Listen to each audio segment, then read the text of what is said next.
eventually. 하나님께서 오늘 우리에게 주신 말씀은 미가서 4장 6절부터 13절까지 말씀입니다. 말씀을 봉독하겠습니다. 여호와께서 말씀하시되 그날에는 내가 저는 자를 모으며 쫓겨난 자와 내가 환난 받게 한 자를 모아 발을 저는 자는 남의 백성이 되게 하며 멀리 쫓겨났던 자들이 강한 나라가 되게 하고 나 여호와가 시온의 산에서 이제부터 영원까지 그들을 다스리게 하셨나니 너 양떼의 망대요 딸 시온의 산이여 이제 권능 곧 딸 예루살렘의 나라로 내가 돌아오리라. 이제 내가 어찌하여 부르신다니 너희 중에 왕이 없어졌고 내 무사가 죽었으므로 내가 해산하는 여인의 고통함이냐. 딸 시온이여 해산하는 여인들처럼 힘들게 나을지어다. 이제 내가 성읍에서 나아가 들을 거주하며 또 바벨론까지 이르러 거기서 구원을 얻으리니 여호와께서 거기서 너를 내 원수들의 손에서 속량하며 내시리라. 이제 많은 이방 사람들을 모여서 너를 치며 이르기를 시온이 더럽게 되며 그것을 우리 눈으로 바라보기를 원하노라 하거니와 그들이 여호와 뜻을 알지 못하며 그의 계획을 깨닫지 못한 것이라. 여호와께서 곡식단을 타작마당에 모음같이 그들을 모으셨나니 딸 시온이여 일어나서 칠지어다. 내가 내 뿔을 무쇠 같게 하며 내 굽을 녹 같게 하리니 내가 여러 백성을 쳐서 깨트릴 것이라. 내가 그들의 탈취물을 구별하여 여호와께 드리며 그들의 재물을 온 땅에 주께 돌리리라. 아멘. 아멘. 자리에 앉으시기 바랍니다. 저희는 지난주 칼을 쳐서 보습으로 라는 제목으로 함께 말씀을 보았습니다. 오늘은 약한 자를 강하게 하시는 하나님이라는 제목으로 함께 말씀을 나누도록 하겠습니다. 끝날 하나님의 날이 이르면 이스라엘뿐만 아니라 많은 이방 사람들이 여호와의 산에 올라가서 하나님의 말씀을 듣고 또 말씀으로 충만해져서 칼을 쳐서 보습으로 창을 쳐서 낫으로 만들며 더 이상 전쟁을 연습하지 않는 날이 오게 될 것이다 라고 말씀드렸죠. 이러한 일이 이루어지기 위해서는 우리가 그 하나님의 전에 기쁘게 나아가서 주의 율법을 듣고 그것을 우리의 삶으로 행하는 그런 모습들이 있어야 한다라고 말씀을 드렸습니다. 이제 이어서 미가는 이스라엘의 회복에 대해서 또한 그 회복이 어떤 형태로 이루어지냐면 이스라엘이 포로로 잡혀갔다가 포로에서 이제 돌아올 것에 대해서 예언을 하고 있습니다. 그러니까 지금 이 미가서 본문의 내용은 하나님께서 어떤 그들을 회복시키실 것에 대해서 이야기하시면서 하지만 그 회복에 앞서 그들이 바벨론의 이 포로로 잡혀가는 것에 대해서 이야기를 하고 있는 거예요. 6절부터 8절 말씀을 제가 다시 한번 천천히 읽겠습니다. 여호와께서 말씀하시되 그날에는 내가 저는 자를 모으며 쫓겨난 자와 내가 환난 받게 한 자를 모아 발을 저는 자는 남은 백성이 되게 하며 멀리 쫓겨났던 자들이 강한 나라가 되게 하고 나 여호와가 시온 산에서 이제부터 영원까지 그들을 다스리리라 하셨나니 너 양떼의 망대요 딸 시온의 산이여 이전 권능 곧 딸 예루살렘의 나라가 내게로 돌아오리라. 여러분 이 말씀을 이렇게 들으시면 이 말씀이 다 이렇게 그림으로 들어오시나요? 이게 이런 무슨 이야기 어떤 의미구나. 뭐 예언서는 그런 의미에서 우리가 이렇게 곧바로 그림을 그려내기 어려워서 조금 이해하기가 쉽지는 않습니다. 하지만 이제 본문을 그냥 그 문자대로 천천히 우리가 생각해 보면 이 말씀이 어떤 의미인지 우리가 깨달을 수 있는데요. 미가에게 다시금 여호와의 말씀이 임했습니다. 선지자는 하나님의 말씀을 받아서 그 말씀을 대언하는 사람이다라고 말씀을 드렸잖아요. 지금 여호와의 말씀이 지금 미가에게 임한 거예요. 그리고 그 말씀 속에서 하나님께서 뭐라고 얘기하냐? 그날에는 이런 일이 벌어질 거야. 그날이 되면 우리가 1절에서 끝날에라고 표현했잖아요. 끝날에. 그리고 바로 이 끝날, 그날이라는 이 표현이 바로 여호와의 날, 바로 하나님의 때가 되면 그게 임박한 때일 수도 있고 아직 이루어지지 않은 저 먼 미래의 이야기일 수도 있어요. 우리가 어떤 예를 들면 계시록, 요한계시록을 읽으면 그 계시록의 환상은 그 요한이 환상을 통해 본 것인데 아직 이루어지지 않은 저 미래에 그 주께서 이 땅 가운데 재림하심을 그리기 때문에 그가 뭔가 그 그림을 통해 설명했지만 그 당시에 그가 표현할 수 있는 최고의 언어로 표현한 거예요. 하지만 그것을 이제 그려내는 것들이 쉽지는 않죠. 마찬가지로 지금 미가가 그날, 그 끝날에, 그때가 되면, 여호와의 날이 임하면 이런 일이 벌어질 거야 라고 말씀을 대언하고 있어요. 그 이야기가 무엇이냐면 바로 그 본문의 메시아가 도래하셔서 그날에, 그 끝날에 누가 이 하나님의 나라의 메시아의 왕국의 백성이 될 것인지를 이야기하고 있습니다. 본문 속에서는 남은 백성, 강한 나라라고 표현하고 있는데요. 6, 7절은 여호와께서 저는 자, 쫓겨난 자, 환난 받게 한 자, 발이 저는 자. 여러분, 이 사람들의 특징이 뭡니까? 약자와 소자, 소외받는 자, 고통당하는 자, 압제당하는 자, 이런 사람들을 이야기하는 거죠. 이 세상에서 가장 소외받고 가장 약한 자들을 하나님께서 불러내셔서 그들을 실제로 뭐라고 말하냐면 남은 백성, 그들을 강한 나라 되게 하시겠다라고 말씀하고 계시는 겁니다. 본문의 그 7절에 특히 보면 하나님이 그렇게 되게 하고 라고 표현하시는데, 이 표현은 하나님의 개인적인 결단을 표현하는 의지형의 표현이에요. 내가 반드시 그렇게 되게 할 거야, 그렇게 되게 하고 말 거야 라고 말씀하고 계시는 거죠. 주님께서 말씀하십니다. 그날이 되면 이 땅에 가장 약한 자들을 모으셔서 내가 강한 자들을 부끄럽게 하겠다. 왜냐하면 그들이 강한 나라, 강한 자들이 되게 할 것이기 때문이다 라는 거예요. 이렇게 연약한 자들이 하나님의 손에 붙잡히게 될 때 세상의 강한 자들보다 더 강한 자들이 될 것이다 라고 미가는 그 하나님의 말씀을 대언하고 있는 것입니다. 우리는 이런 본문을 읽을 때 오해할 수 있습니다.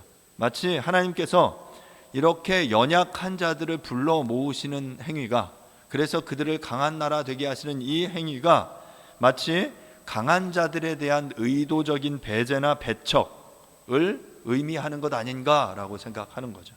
하지만 여러분, 이 본문이 하나님께서 약한 자를 들어서 강한 자 되게 하시겠다라는 것이 강한 자들에 대한 의도적인 배제나 배척은 아닙니다.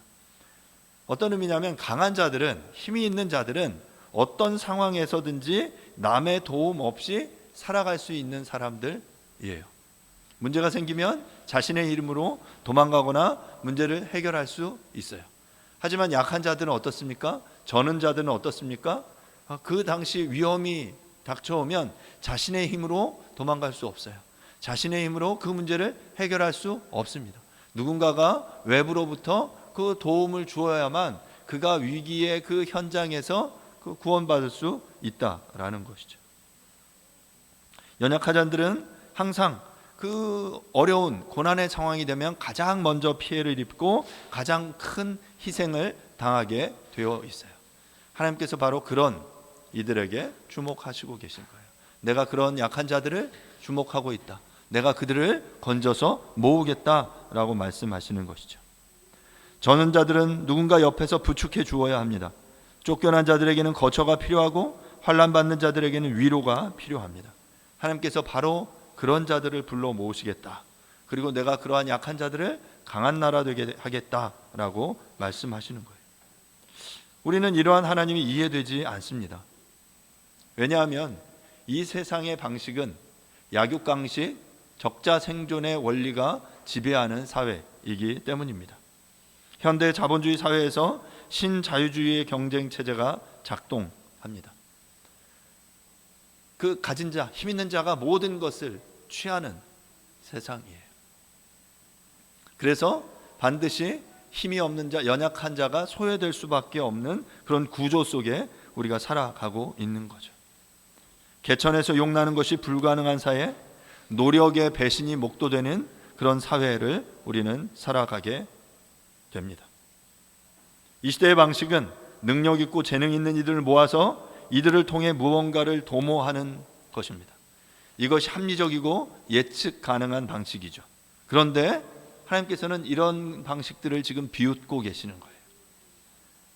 하나님께서 이 세상에 이 아주 모든 사람이 그래 당연한 거야, 그래 힘 있는 사람이 가져가는 거지, 나는 힘이 없으니까 이런 부당한 대우를 받아도 내가 그 갑으로부터 갑질의 횡포를 당하도 나는 어쩔 수 없는 거야 라고 자포자기하고 있는 그때 하나님께서 아니다, 내가 너희들을 들어서 강한 나라 되게 하겠다. 내가 너희들을 들어서 저 강한 자들을 부끄럽게 하겠다라고 말씀하고 계시는 거죠. 여러분, 이러한 하나님의 방식, 하나님의 일하시는 것들을 이해할 수 있습니까? 말씀드린 것처럼 강한 자들을 들어서 사용하시는 것이 이 세상의 일반적인 방식이라면, 하나님께서는 약한 자들을 불러 모으셔서 이들을 강한 나라 되게 하시고 이들을 당신이 다스리시겠다라고 말씀하세요. 그러니까 이 약한 자들이 강한 나라가 될 수 있는 이유는 바로 그들이 뭔가 노력해서 힘을 쌓아서 이 상황을 역전시키는 것이 아니라, 바로 하나님이 이 약자들의 하나님이 되어 주심으로, 이 약자들의 왕이 되어 주심으로, 약자들의 주인이 되어 주심으로 그들의 삶을 다스리시기 때문에 가능한 거예요. 하나님이 그 약자들의 우리의 그 하나님 되시기 때문에 우리는 강한 나라가 될 수 있는 거죠. 왜냐하면 하나님이 우리의 하나님이시니까, 하나님이 우리의 삶을 다스리시니까. 그 하나님의 다스림을 받는 이들이 이 세상을 다스리게 될 거다라고 7절은 우리에게 이야기를 하고 있는 거죠. 그러므로 그날에 메시아의 다스림과 통치가 임하게 될 때는 저는 자, 쫓겨난 자, 환난 받게 된 자, 또한 발을 젓는 자와 같이 소외받은 약자들이 하나님의 다스림 속에서 강한 나라가 될 것입니다. 7절에서 여호와께서 시온산에서 이제부터 영원까지 그들, 하나님 나라의 백성, 소외된 자들을 다스리실 것임을 그래서 선언하고 있는 거예요. 하나님의 다스림을 받게 될 때 바로 이러한 연약한 자들이, 소외받은 자들이, 약자들이 하나님의 백성, 하나님의 군사가 되어질 수 있는 것이죠. 왜냐하면 하나님께서는 당신의 백성을 끝까지 보호하시고 그들을 인도하실 것이다 라고 약속하셨기 때문입니다. 바로 이것이 칼빈의 그 교리 중에 성도의 견인이라는 교리예요. 성도의 견인은 이 성도의 삶을 하나님께서 견인해 가신다라는 거예요. 우리가 그 과정 속에 인내하며 버티는데, 그 인내하며 버틸 수 있는, 우리가 이 성화의 과정을 거쳐 나갈 수 있는 것이 우리의 어떤 그 노력, 우리의 인내 때문이 아니라 바로 하나님의 다스림, 하나님의 보호하심, 하나님의 함께하심, 내가 세상 끝날까지 너의 하나님이 되어서 너를 지키고 너를 보호해 줄 거야 라는 것이 바로 이 성도 견인의 교리거든요. 바로 그 하나님이 우리의 주인 되심으로 우리를 다스리시는 그것, 바로 이것이 성도의 견인이고요. 핍박과 고난에 대한 인내, 그 유혹에 대한 극복이 바로 이 주님께서 우리와 함께 하심으로 가능하다라는 것이에요. 결국 하나님의 은혜와 사랑 가운데 거듭났다면 성령의 내주로 말미암아 그 어떤 것도 하나님의 사랑에서 우리를 떠나게 하지 못할 것이다 라는 것이죠. 그리고 이것이 성도의 인내로 나타나게 된다라는 것입니다. 이어서 8절에서 이 돌아올 것에 대한 약속은 시온의 회복과 연관되어 있습니다. 이 미가의 예언은, 그러니까 미래의 예언임과 동시에 그 이스라엘에게 있어서는 이제 임박한 실제적인 위협, 실제적인 어떤 포로의 그 고난, 포로 생활로 연결되어 있거든요. 당시의 백성들은 이방의 압제로 멸망의 위협을 당하고 있었습니다. 그런데 그 시온이 회복될 것이다 라고 말하고 있는 거예요. 앞서 예루살렘 성전이 회파되고 무너져 버릴 것에 대해서 예언했는데, 바로 하나님께서 그 무너진 성전을 다시금 회복시키실 것이다, 시온이 다시금 회복될 거다라고 말하고 있는 거죠. 말하자면 시온과 예루살렘이 황폐해지고 멸망을 경험하게 될 것이지만, 그날이 되면, 그 끝날이 이르면, 여호와의 날이 이르면 하나님께서 이를 다시 회복시키실 것이다 라고 약속하신 거예요. 어떻게? 약한 자들을 불러 모으심으로. 그래서 내가 너희의 하나님이 되어서 이제 이 무너졌던, 멸망당했던 이 예루살렘 성을, 이 시온을 다시금 회복시키실 거야 라고 말씀하고 계시는 거죠. 우리가 이 미가의 예언 속에서 반드시 기억해야 할 것은 무엇이냐면, 이 회복의 주도권이 하나님께 있다라는 사실입니다.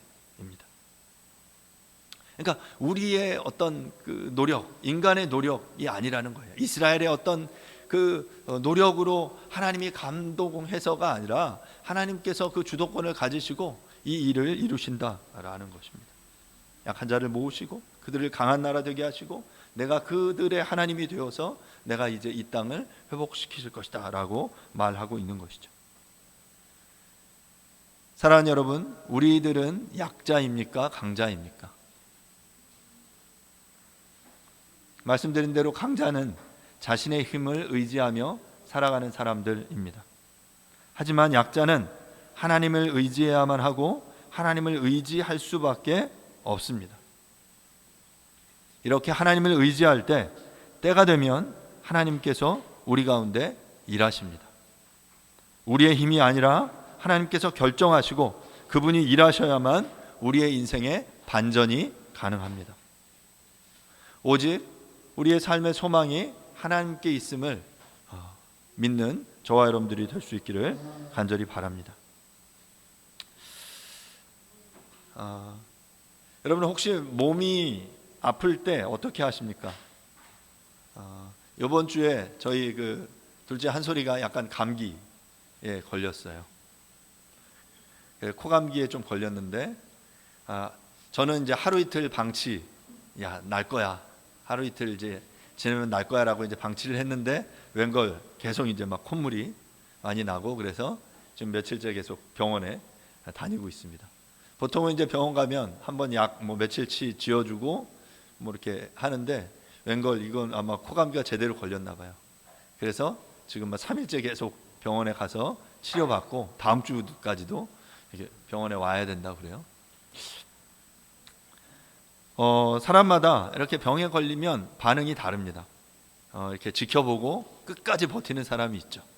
보통 이제 그러다가 뭐 대부분 나아요. 하지만 그렇게 버티는 것이 옳지 않은 경우들도 있습니다. 병을 키우게 되는 경우죠.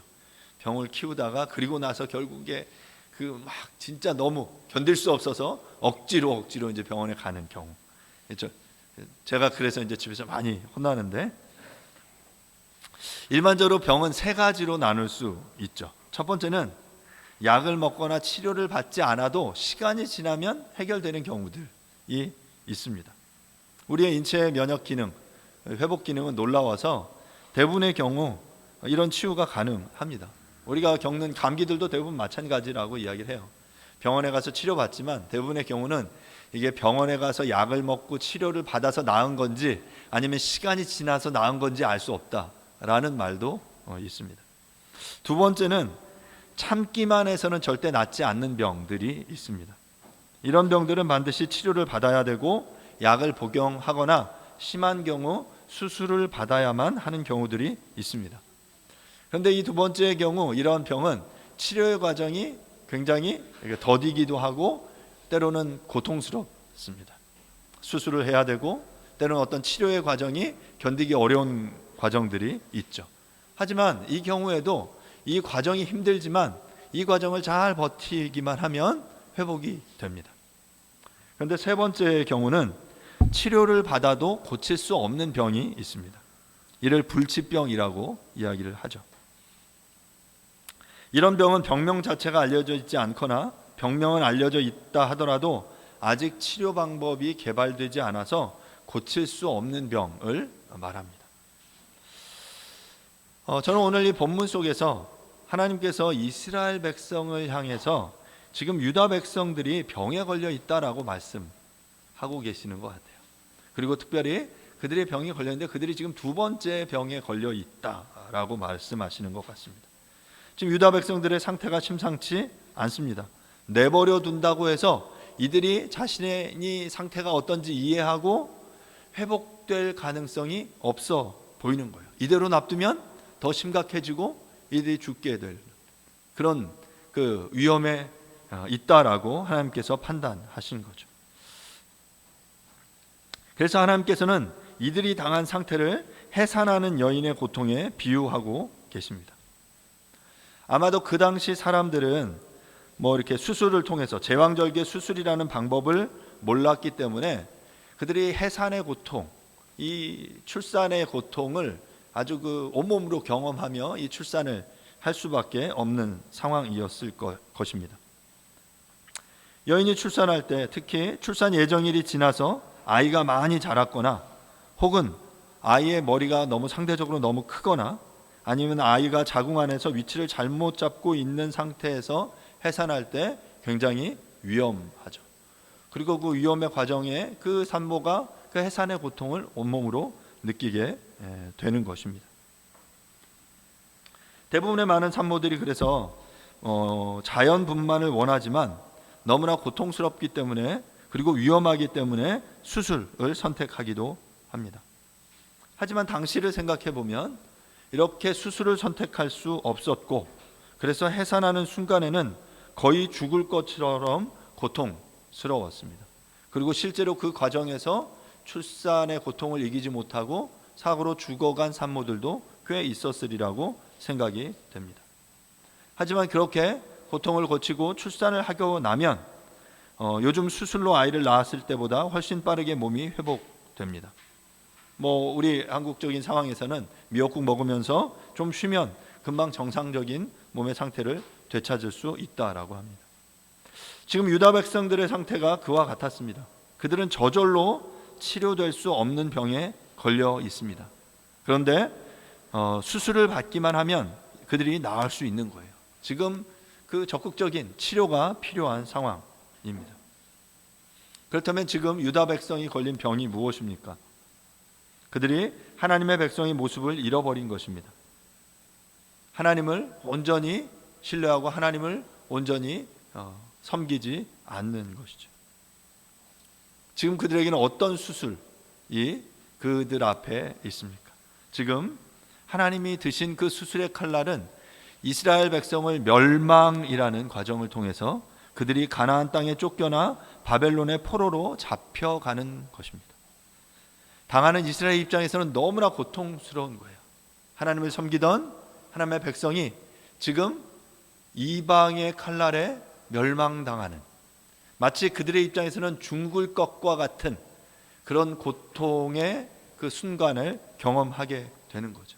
그들이 지금 이 미래를 알지 못한다면, 그 미래를 볼 수 없기 때문에 그 당시 상황에서는 죽음에 방불한 고통을 느꼈을 것입니다.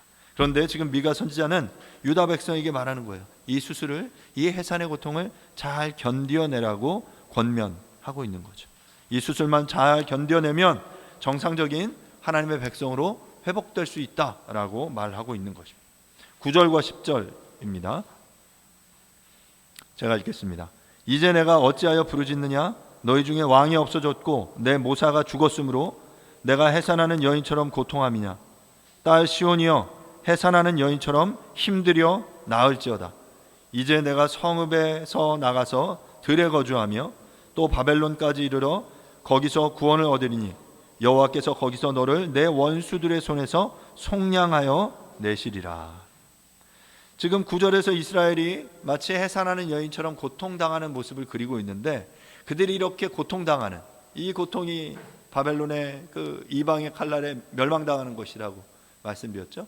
이 해산하는 고통을 당하는 이유가 뭐라고 9절은 이야기하고 있냐면, 너희 중에 왕이 없어졌고 내 모사가 죽었기 때문이다 라고 말하고 있어요. 이 말이 뭡니까? 이스라엘의 왕이, 지도자가, 그리고 모사, 그 지도자들이, 이 땅을 다스리는 이 사람들이 제대로 자신의 역할들을 감당하지 못함으로 그들이 죽어버린 거예요. 그들이 왕이 없어졌고 그들이 모사가 죽어버리는 이 상황이 바로 이로 인해서, 이 지도자들이 부패하여 하나님을 온전히 섬기지 않음으로 인해서 그들이 지금 고통당하고 있는 거예요. 그들이 죽음과 같은 이 고통을 경험하게 된다라는 것이죠.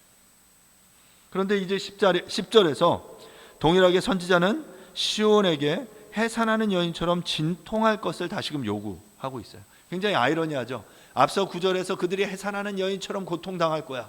왜냐하면 너희들이 지도자들이 다 부패했기 때문이야. 이 9절에서의 진통, 고통은 어찌 보면 그 절망의 부르짖음이라면 10절에서의 이 해산의 고통은 새로운 생명의 탄생을 알리는 소망의 부르짖음이다라고 말할 수 있습니다. 이 진통의 목적은, 10절에서 진통의 목적은 바로 9절에서의 멸망의 이유가 아니라 새 생명이 탄생하기 위해서 그 요구되어지는 이런 고통을 의미하고 있는 거예요.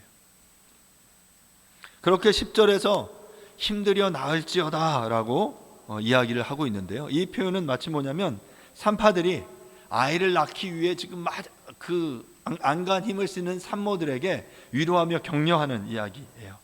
출산을 앞둔 산모들 옆에서 그들의 손을 잡고 이야기하는 거예요. 조금만 더 힘줘, 조금만 더 힘내라고 옆에서 이야기해 주고 있는 그런 말이죠. 이스라엘이 지금 고통당해 그들이 이방에 잡혀가지만 포로 가운데 있지만, 하지만 때가 되면 그들이 이 출산의 고통을 다시금 견뎌내고 다시금 새로운 생명이 우리 가운데 출생하게 될 것을 지금 미가는 이야기를 하고 있는 거예요.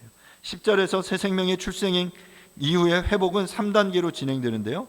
성읍에서 나가서 들에 거주하며 바벨론까지 이르러 거기서 구원을 얻게 된다라고 말합니다.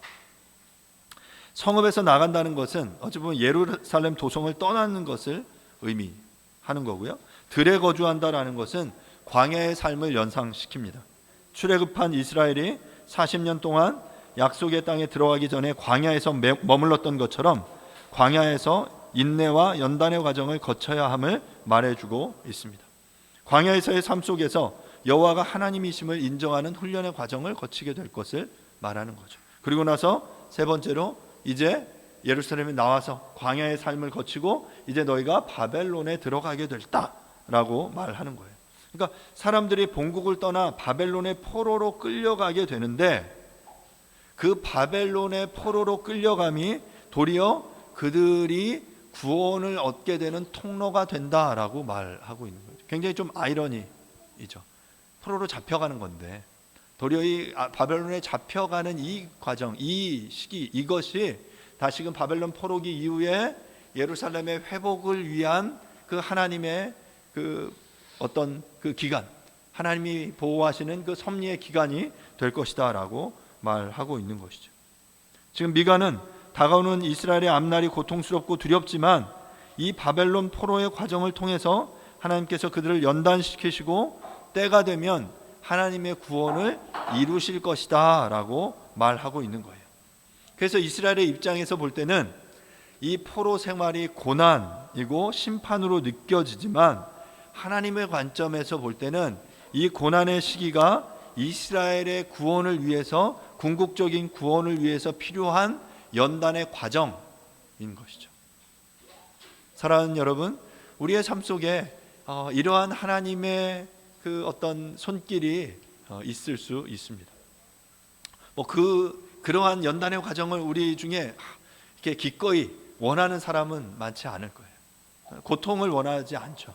하지만 이 고통의 과정, 심판의 과정처럼 여겨지는 이 과정이 그 해산의 고통처럼, 죽을 것처럼 고통스럽지만 결국 이 출산의 고통의 과정을 통해서, 바벨론의 포로의 과정을 통해서 하나님은 궁극적으로 이스라엘을 다시금 회복시키실 것을 계획하고 계신다라는 것입니다. 이스라엘은 하나님을 온전히 의지하지 않고 자신을 의지하고 세상 이방의 신의 이름을 의지했습니다. 그래서 이 병은 반드시 치료가 필요한 병입니다. 하나님의 말씀을 따르지 않고 세상을 따르는 이 병을 치료하려면 수술을 받아야 합니다. 예루살렘은 파괴되고 쇠사슬에 묶여서 바벨론으로 끌려가는 고통을 치러야 합니다. 누군가에게는 이 수술의 과정이 자신의 기득권을 포기하는 일이 될 수 있고요.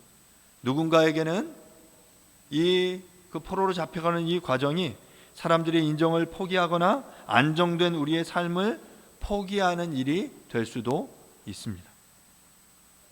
주변에 신앙생활을 하시는 분들 중에 이런 분들이 있습니다. 주님을 향해 뜨거운 열정을 가지고 있었지만 시간이 지나면서 자기도 모르게 믿음이 약해지고 열정이 식어갑니다. 그리고 점점 교회에 대해서, 신앙에 대해서 비판적이고 냉소적이 됩니다. 하나님의 은혜를 회복하기 위해 대가를 지불하는 것은 매우 고통스러운 일이지만 반드시 필요하고 너무나도 귀한 일입니다. 마치 여인들이 해산할 때와 같습니다. 해산하는 일이 너무 고통스럽지만 그 자녀를 출생하는 기쁨이 우리가 크다는 것을 알기에, 새 생명을 얻는 것이 얼마나 가치 있는 것인지를 알기에 우리는 그 해산의 고통을 감내하는 것이죠. 이처럼 대가를 지불한 신앙과 대가를 지불하지 않은 신앙에는 아주 큰 차이가 있습니다. 대가를 지불한 신앙에는 간절함이 있습니다. 대가를 치르고 신앙을 얻은 사람은 돈 좀 손해보고 세상적인 것은 좀 잃어버린다고 해도 신앙만큼은 절대로 포기하지 않습니다. 이 신앙 때문에 얼마나 고생을 하고 욕을 얻어먹고 어려움을 당했는데 포기하겠습니까?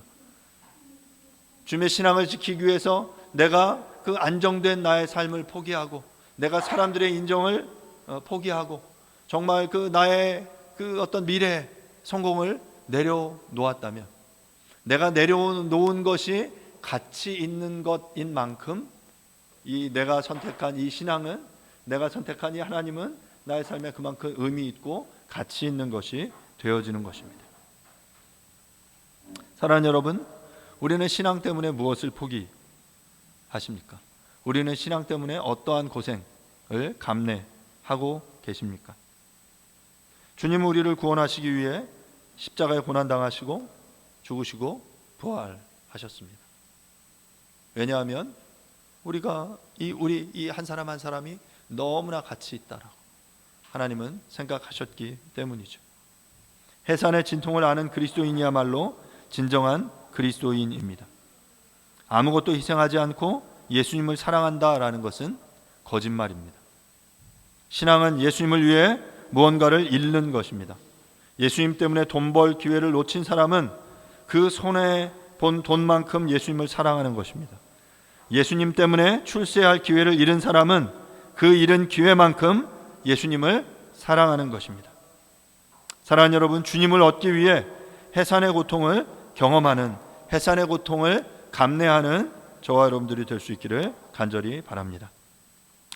이제 11절부터 13절입니다. 본절이 이방이 예루살렘의 멸망을 어떤 시각에서 바라보고 있는지, 그리고 하나님께서는 어떻게 이것을 반전시키시는지를 이야기하고 있습니다. 11절부터 13절 제가 읽겠습니다. 이제 많은 이방 사람들이 모여서 너를 치며 이르기를 시온이 더럽게 되며 그것을 우리의 눈으로 바라보기를 원하노라 하거니와 그들이 여호와의 뜻을 알지 못하며 그의 계획을 깨닫지 못한 것이라. 여호와께서 곡식단을 타작마당에 모음같이 그들을 모으셨나니 딸 시온이여 일어나 칠지어다. 내가 내 뿔을 무쇠 같게 하고 내 굽을 놋 같게 하리니 내가 여러 백성을 쳐서 깨뜨릴 것이라. 내가 그들의 탈취물을 구별하여 여호와께 드리며 그들의 재물을 온 땅에 주께 돌리리라. 11절을 보면 시온이 더럽게 되는 사건이 등장합니다. 이 사건을 586년에 바벨론에 의한 유다의 멸망으로 보는 학자들도 있지만 대부분의 학자들은 701년 아수르의 사네립이 용병을 이끌고 유다를 공략하여 예루살렘을 포위한 사건으로 해석합니다.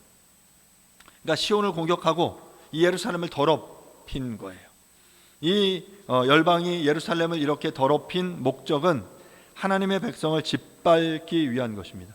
자신들이 역사의 세계의 중심이어야 되는데 하나님이 역사의 중심이라고 주장하는 이스라엘, 하나님을 섬기는 이들을 그들은 용납할 수가 없었습니다. 그래서 자신들을 향해 심판을 선포하는 모든 것을 그들은 파괴해야만 했습니다.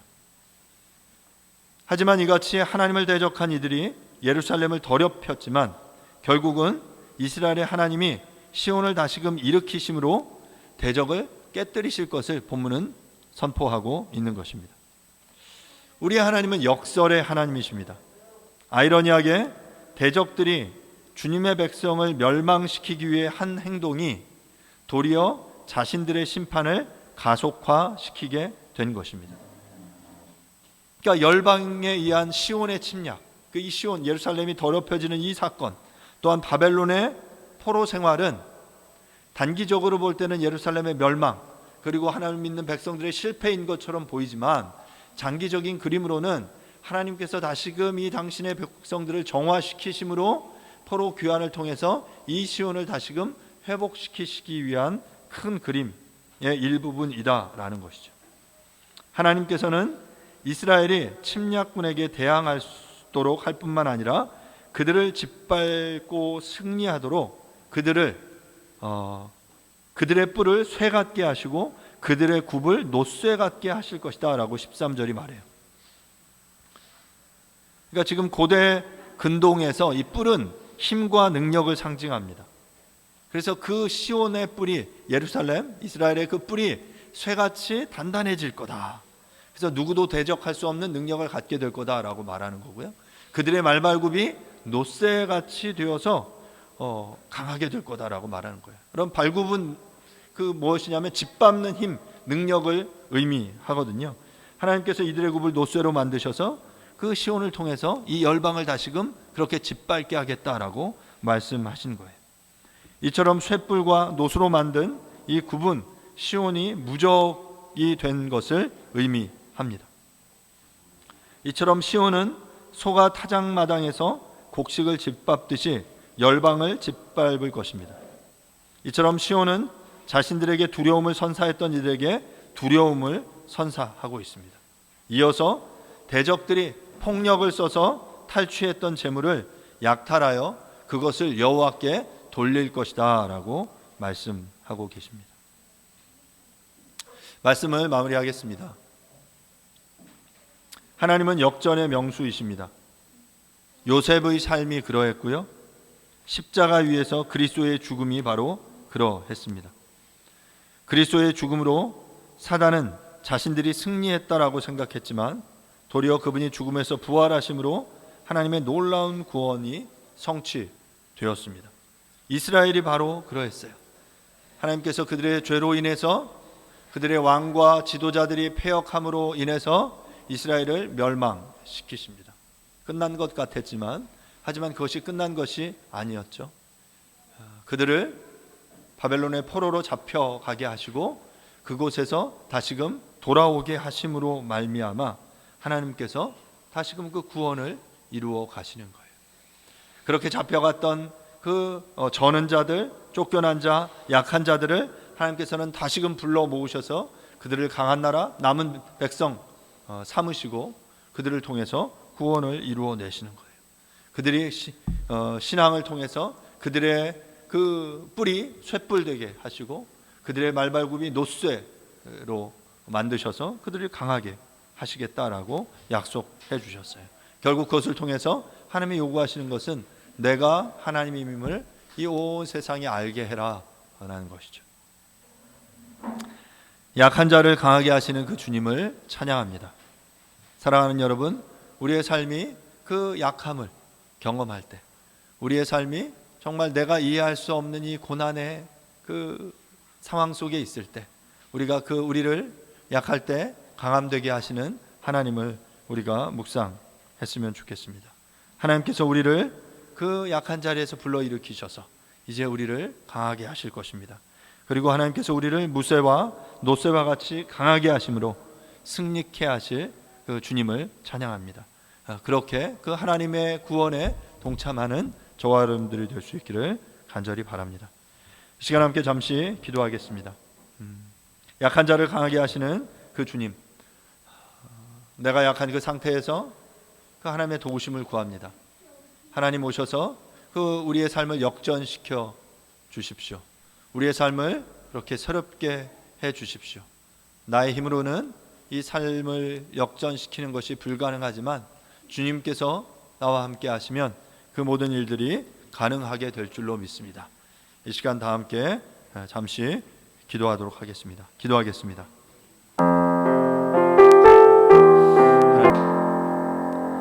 저는 자, 약한 자, 환난당하는 자, 이 모든 그 소외되고 약한 자들을 불러 모으셔서 그들을 강하게 하실 그 주님을 찬양합니다. 하나님, 이해할 수 없는 삶의 고난의 현장 속에서 우리의 힘으로 이 상황을 반전시키려고 노력하지만 날마다 그럴 때마다 우리가 쓰러지고 우리가 그 힘겨운 상황을 목도할 수밖에 없습니다.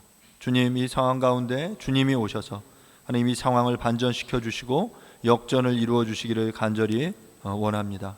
주님, 이스라엘 백성이 그렇게 이 포로로 잡혀가서 소망이 없는 그 상황 속에 하나님께서 이 상황을 반전시키시고 그들을 다시금 드셔서 강한 나라 되게 하셨습니다. 그들에게 쇠뿔과 그 노쇠로 만든 그 발굽을 허락하심으로 하나님 그들이 다시금 이 땅을 통치하도록, 이 땅을 다스리도록 시온의 회복이 있도록 해 주셨습니다.